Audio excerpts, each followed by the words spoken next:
Imagine being a father and finding out your son or daughter isn't biologically yours.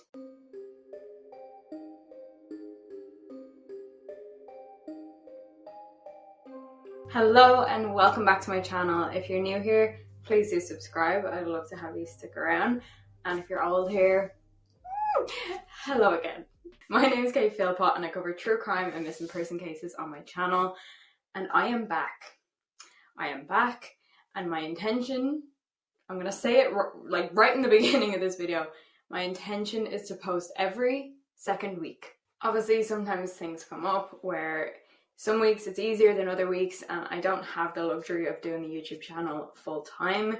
I still have a job and I have another online business as well. So with that said, I am going to shout out the Patreon because I haven't done so in a while. When you become a patron of this channel, it is simply a way for you to support the channel, support what we're doing here, what we're sharing, and when that gets to a certain level, then I'll be able to put out videos more frequently, which is ultimately the goal. Like, I'd love to be able to do this and post every single week. There are two tiers, both super cheap. One is €3 a month, the other is $5.50 a month. Obviously, in the higher tier, you get more bonuses, like you get early access to every single video I put up, and you also get the outtakes. I mess up a lot. That's the perfect little home for them over on Patreon. But overall, it's a place where we can just discuss things in more detail and you just have greater access. So with that said, let's get comfortable so we can get uncomfortable, because this video was inspired by the Netflix documentary that came out in May called Our Father. It is a wild ride, and we're about to go on that wild ride together. I'm going to start off with the case that started this whole rabbit hole for me, and that is the case of Dr. Donald Cline. Dr. Cline was born in December 1938. He became pretty well educated. He got into med school and he became a fertility specialist. And he had a very high success rate for liable pregnancies, and almost everyone that went to him, recommended him pretty highly. He was overall quite intelligent, but as they described in the documentary, he definitely had the ego to match. But sure, look, there are worse traits to have as a human being than just being overly self-assured. So in 1979, he opened up his own clinic in Indianapolis. So yes, he was a pretty successful and well-respected gynecologist, until, unbeknownst to him, things started to unravel. Now, I'm going to start this off talking about a woman called Jacoba Ballard. She decided to do an ancestry test, and it uncovered that she had 7 half-siblings that she didn't even know about, which was very strange. Nobody expects to just have half-siblings, and if you do, you'd think you would know about it. And they were all related because they had the same father. And yes, her parents had struggled with fertility. They'd gone to a fertility clinic, but they had been told that no swimmer, that's what we're going to call it in this video, swimmer donors samples would be used more than 3 times. 3 would be the absolute max. So how could there now be 7 children with the same father? It gets a little problematic, because if you think about it, if you have too many people in the same geographical area that are all biologically related and don't know that they're biologically related, let's just talk about the elephant in the room here. There are chances of them actually knowing each other, maybe even dating each other, and maybe getting married and having their own kids, even though they're siblings, because they don't know. It is a legitimate possibility, and 7 siblings in the same area is just kind of pushing it. So Jacoba went deeper, and through putting all of the pieces together, she found out that their shared father was Dr. Donald Cline, the fertility doctor. Let's just let that sit for a second. Okay. They made contact with him, and actually Dr. Cline said that no, absolutely not, that was impossible. That there was no way that this could have happened. But at the same time, he refused to provide his own DNA to prove it. So do with that what you will. After some time passed, though, it became completely impossible for him to deny it anymore. But he said, look, okay, the only times I ever did this were when I didn't have access to a donor. And even at that, the absolute most siblings there could possibly be is 10. And that's as far as this will ever go. But he wasn't really being very cooperative in like what they were looking for from him. Like, he wasn't really giving proper answers. He was kind of avoiding. He got a little defensive, which I'll talk about in a little bit. So if he wasn't going to be any use to them, they needed to look elsewhere for help on how to go about this situation. Because you can't just like accept that information and then just move on with your life. Like, it's pretty intense. They filed a complaint with the Attorney General's office. That led nowhere. They contacted a bunch of news outlets, so maybe they could get the word out and get help that way. That led nowhere. And after quite a bit of trying, a reporter finally picked up the case and grew quite passionate about it, because she could see just how messed up it was. So she actually ended up contacting Dr. Cline herself. And what did he do? He threatened to sue her. He's not doing himself any favors here, is he? The siblings and Dr. Cline agreed to meet up because things weren't really adding up the way he was explaining.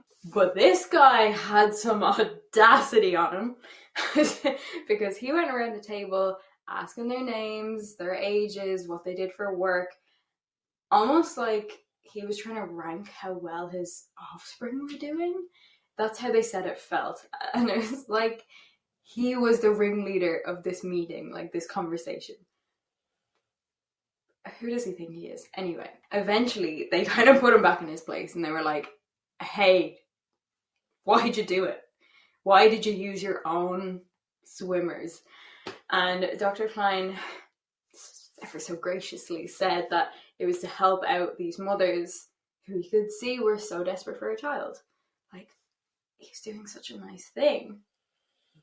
And that's when he said that there wouldn't be more than 15 siblings. 15? The absolute most siblings there could possibly be is 10. And that's as far as this will ever go. So one thing led to another, and more siblings started showing up.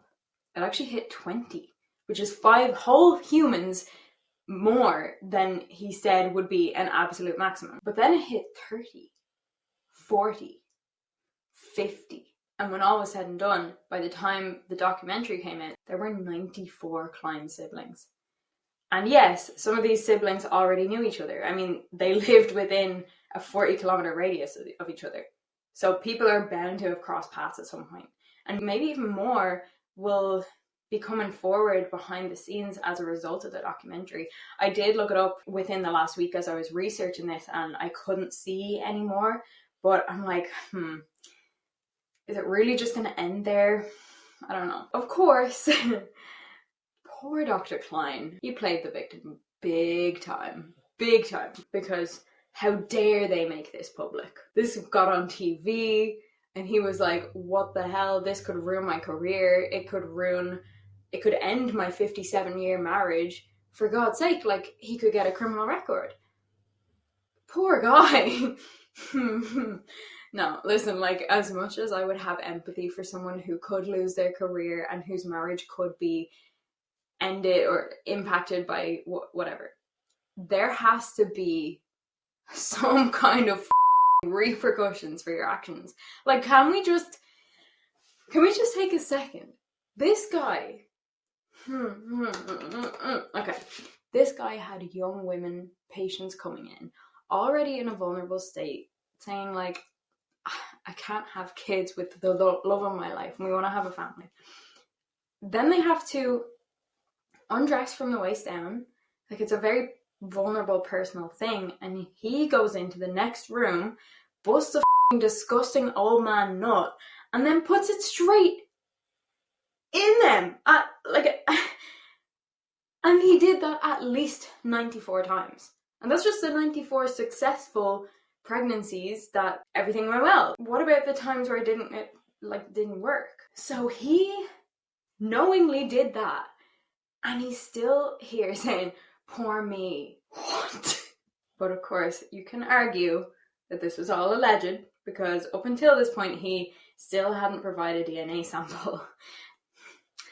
I mean, it says a lot, doesn't it? But anyway, eventually though, they did obtain a sample, and the probability of paternity was 99.9997%, which is essentially undeniable. Now, Dr. Cline was clearly in defense mode, because he started to become, frankly, kind of threatening.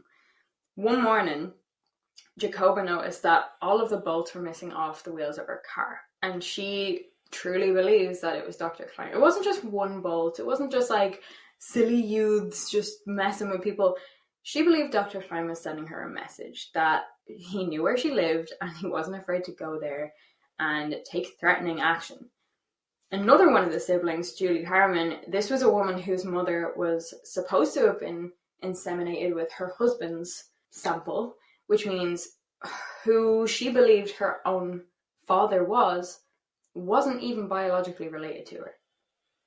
Like, it's a huge, huge mindfuck. Can you even imagine? She had put together a Google Drive with all the information she'd gathered on Dr. Cline over these months, and one day she noticed that all of it was gone.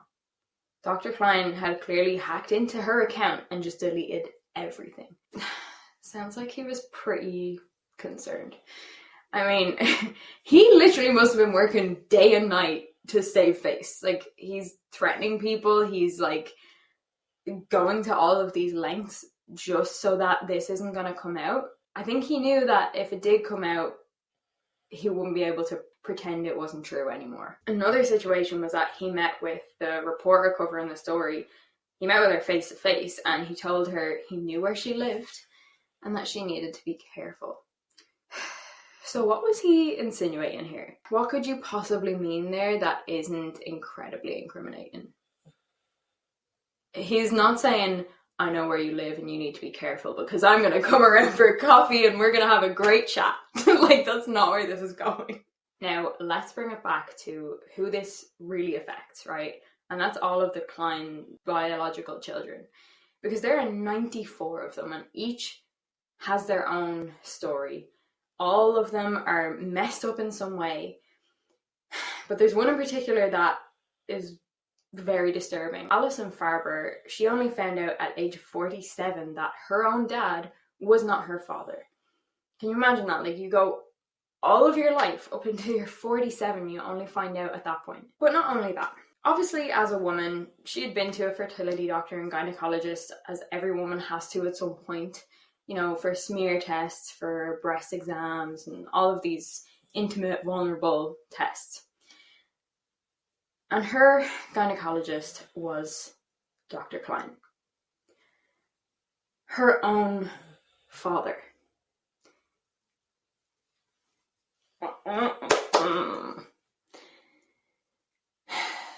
And what's even worse was the whole time that she was one of his patients, he knew. But I'm going to be honest with you, this whole thing gets even worse because patterns were showing in the Cline siblings. Almost all of them had some sort of health issues.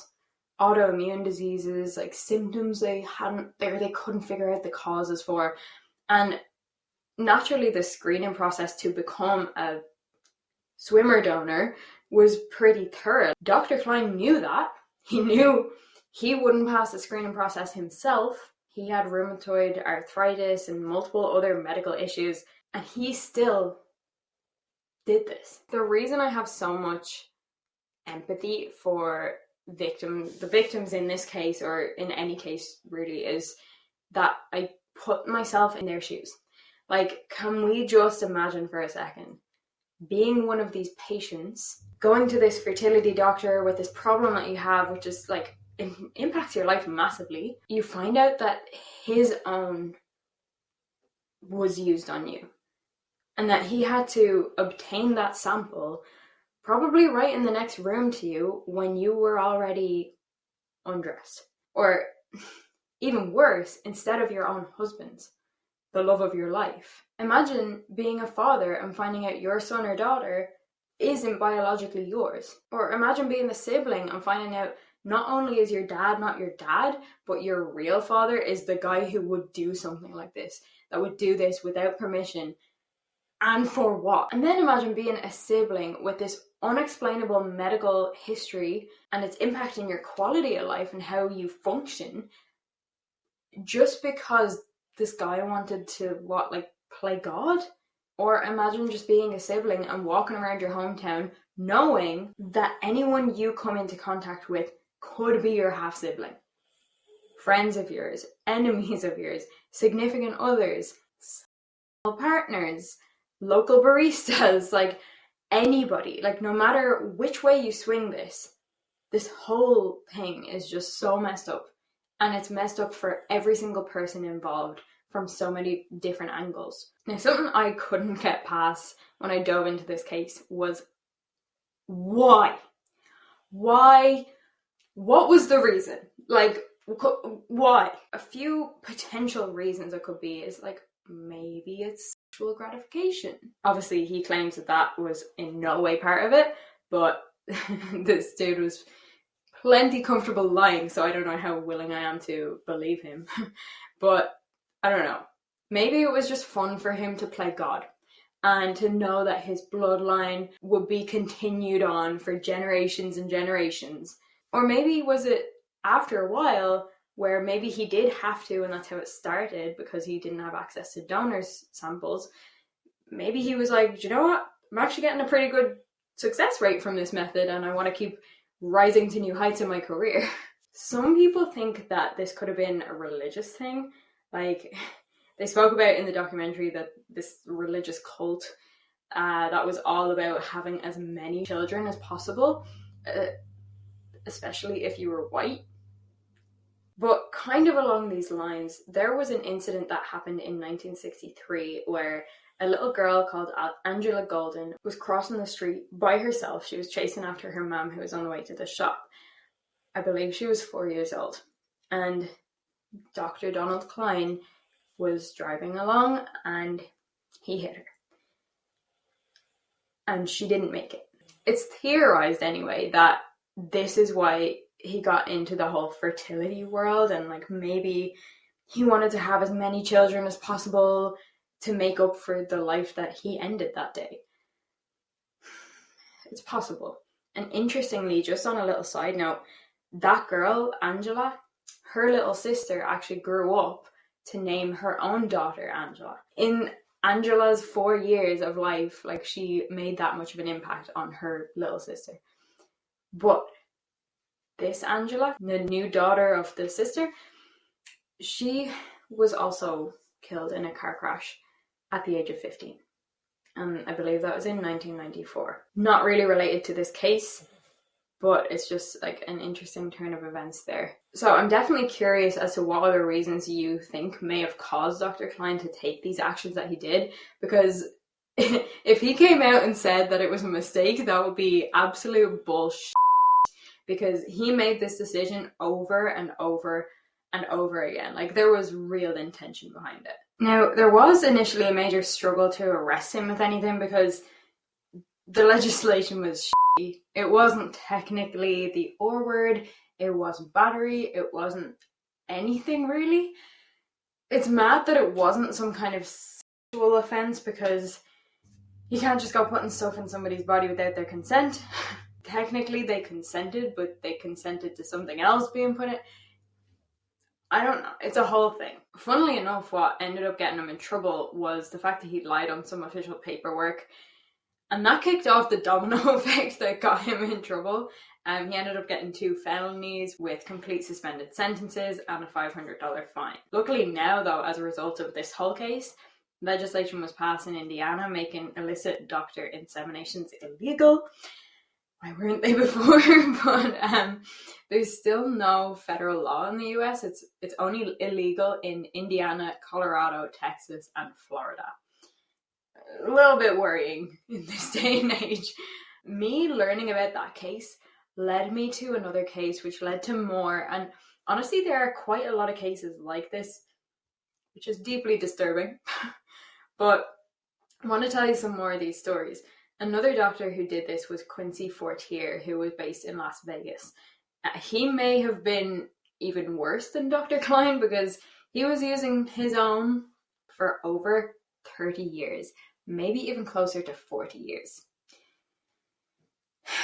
He became interested in infertility in 1922 when one of their family's cows was unable to get pregnant. That kind of kicked off his journey.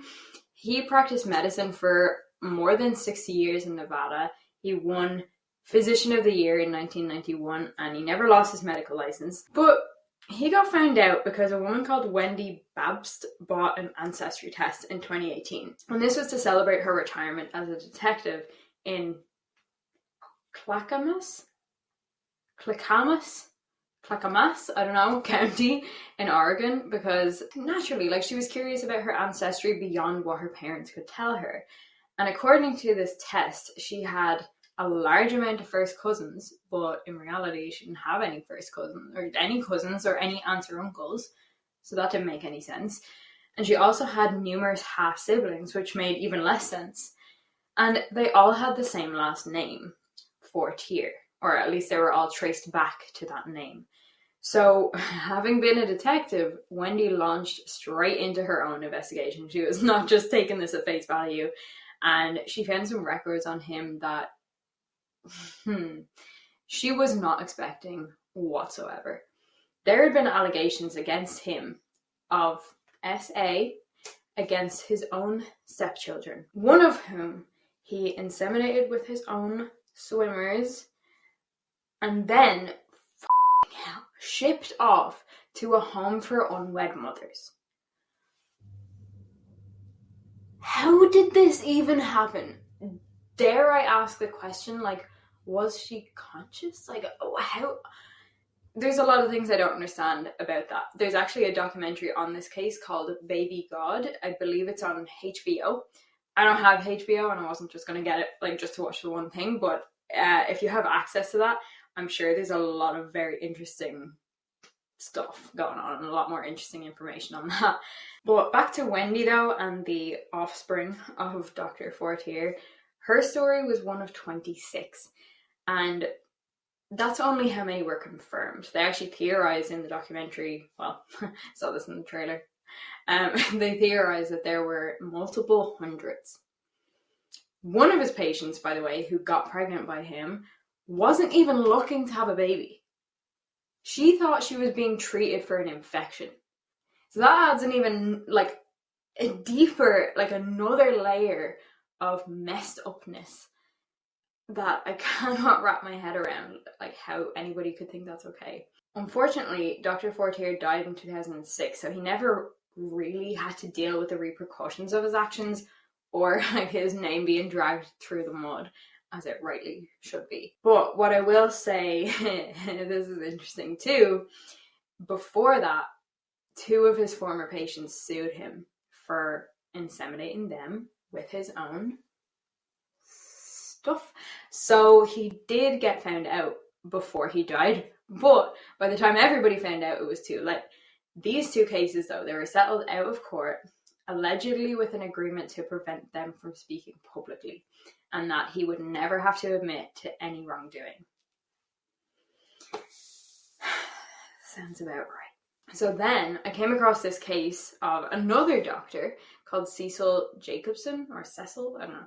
He's a fertility doctor in Utah, and as the story goes, in the 1980s, he was having decent success helping his patients get pregnant, but things just weren't quite as they seemed.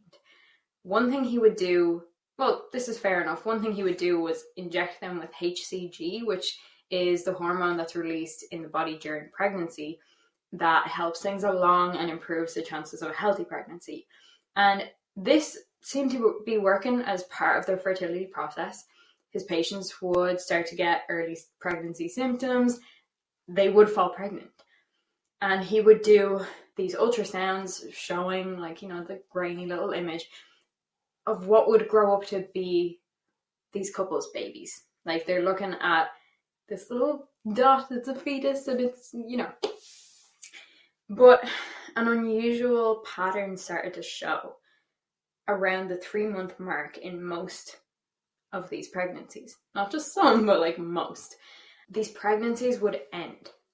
And of course, these things can happen, unfortunately, but in reality, these patients were never actually pregnant.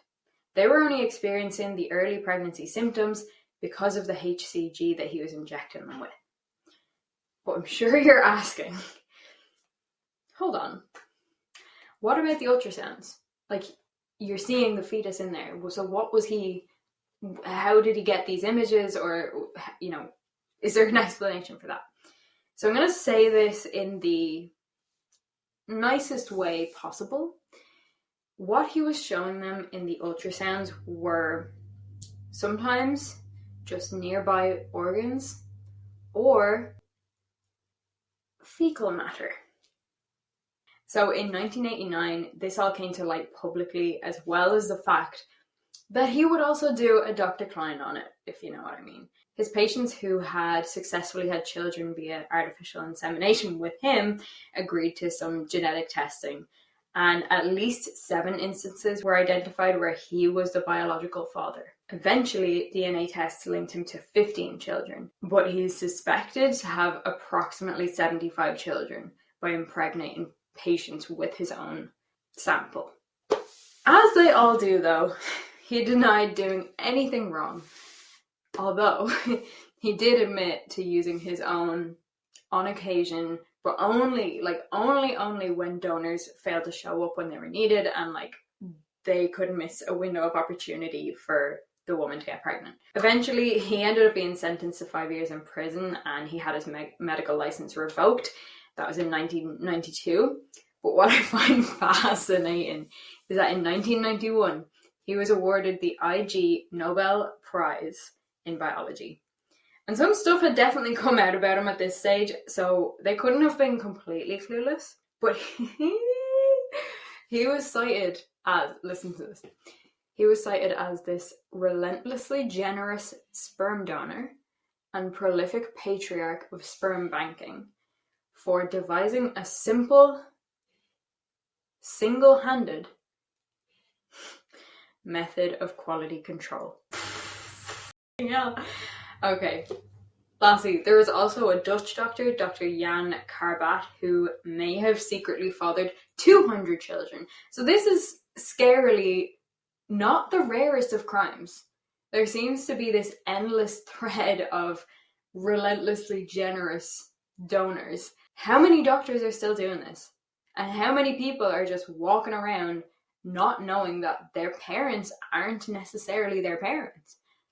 Are one of these people without knowing? I'm going to cause serious existential crises here. Then of course you've also got the whole nature versus nurture debate. Are our characteristics predominantly determined by who our parents are, nature, or how we were raised, nurture? You can't deny that by using your own sample to inseminate a patient rather than a screened donor, it's definitely going to impact the human that comes from that and how they are as a person, physically, mentally, all of these things. So this all leads me to ask, what are your thoughts on this? Do you think it's as f***ed up as I think it is?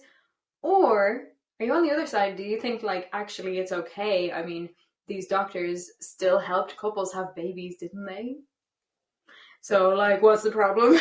I do just want to pose this question. Just think of a random man that you know. He's an amazing person. He's kind. He's generous. But then you found out he did this disgusting thing. How would you then feel about him? Would your opinion of him change? How would you see that? Okay, that was easily the weirdest video I think I've ever done on this YouTube channel. But why not mix things up every now and again? I will say, I now fully intend to post every 2 weeks. That is my intention. I'm putting that out there. I've actually been really looking forward to coming back on here for a while, and it means so much to me when you stick around and don't lose faith in me when I need to step back for a little while. So I really, really appreciate those of you who are always still there and excited when a video comes out. You're the absolute best. So make sure you go ahead and follow me on TikTok and Instagram at katephilpott_YT, where I post updates and whatnot. And if you want to support the channel and support me along this journey of bringing the channel to new heights, then you can do so over on the Patreon. Obviously that means a lot to me, and I want to get this off the ground fully. That would mean I'd be able to post more frequently and we can have more of these interesting, like, mind-bending discussions, because what the Anyway, the link is in the description below. If you do that and you join the Patreon, I love you. If you don't or you can't, I still love you. Right, I will see you in 2 weeks. Bye guys.